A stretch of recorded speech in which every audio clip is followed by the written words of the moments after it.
ہمارے معاشرے میں دو قسم کے اختلافات ہیں، مقلد غیر مقلد ہیں، اور یہ اختلاف ہے دیوبندی اور بریلی، اس کو ہم مسلکی اختلاف کہتے ہیں۔ ایک اور اختلاف ہے وہ فکر و نظر کا اختلاف۔ فکر و نظر کا مخالف کون ہے؟ P T I, Muslim League نون، پیپلز پارٹی۔ عجیب بات ہے، وہ اختلاف مسلکی تو ہم نے اتنا بتایا کہ کوئی بریلی دیوبندی کے پیچھے نماز نہیں پڑھتا اور کوئی دیوبندی بریلی کے پیچھے نماز نہیں پڑھتا، یہ تو ہم نے بتایا۔ اور فکر و نظر کا مخالف ہمارے پیچھے کھڑا ہوتا ہے، وہ حاجی صاحب ہے، وہ چودھری ہے، اس کو نہیں کہتے کہ تم غلط کر رہے ہو۔ مجھے بالکل معاف کیجئے، امام حسین اور یزید کا جو مقابلہ ہوا وہ فکر و نظر کا مقابلہ ہوا، دیوبندی بریلی شیعہ سنی مقابلہ نہیں تھا۔ کیوں نبی علیہ الصلوۃ والسلام کے نواسے نے اپنے آپ کو قربان کیا؟ نبی کا نواسہ ہے، بہت بڑا درجہ ہے اس کا۔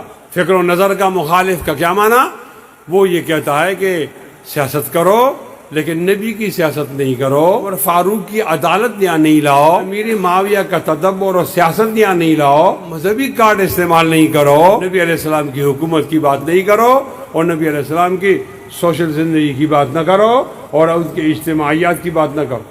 اگر ہم نے یہ بات چھوڑ دی تو آدھا دین ہم سے چلا جائے گا۔ یہ جس طرح یہ سیکولر لوگ ہمیں ان اختلافات میں پھنسا کر خود حکومت کرنا چاہتے ہیں، اس طرح تو ابو جہل بھی نبی علیہ السلام کو پیغام دیا تھا کہ آئیے تقسیم کریں، سیاست ہماری، مسجد تمہاری۔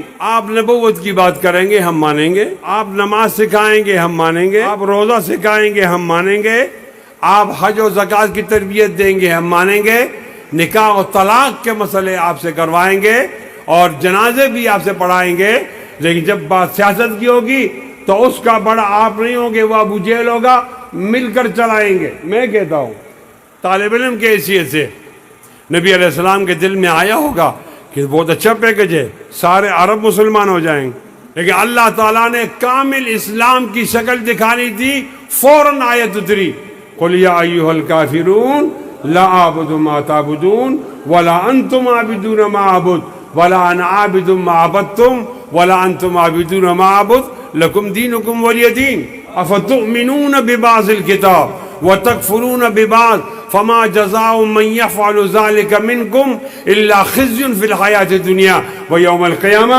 يُرَدُّونَ إِلَىٰ أَشَدِّ الْعَذَابِ وَمَا اللَّهُ بِغَافِلٍ عَمَّا تَعْمَلُونَ۔ اپنے نبی علیہ السلام کو مانا ہے تو مکمل مانو، نبی علیہ السلام کا کردار ماننا ہوگا، اجتماعی بھی انفرادی بھی۔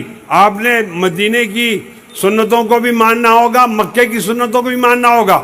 یہ کیا بات ہوئی کہ ہم مکے کی سنتیں مانتے ہیں اور مدینے کی سنت چھوڑ دیتے ہیں؟ نہیں، یہ اسوہ نہیں ہے۔ نبی علیہ السلام کے زمانے میں بتا دیا جائے چیف جسٹس کون تھا، جب نبی علیہ السلام نمازیں پڑھا رہے تھے اس وقت چیف آرمی سٹاف کون تھا، کہ جب نبی علیہ السلام نمازیں پڑھا رہے تھے اس وقت قاضی القضات کون تھا، جب نبی علیہ السلام نمازیں پڑھا رہے تھے تو اس وقت وہ ملک کا صدر، آئینی اختیارات کس کے پاس تھے، اور ملک کا وزیر اعظم، انتظامی اختیارات کس کے پاس تھے۔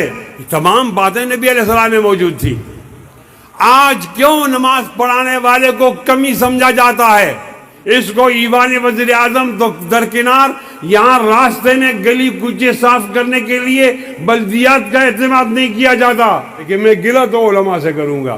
علماء، آپ نے بتایا میرا مدرسہ ہے، لوگوں نے مدرسہ بنا کر دیا۔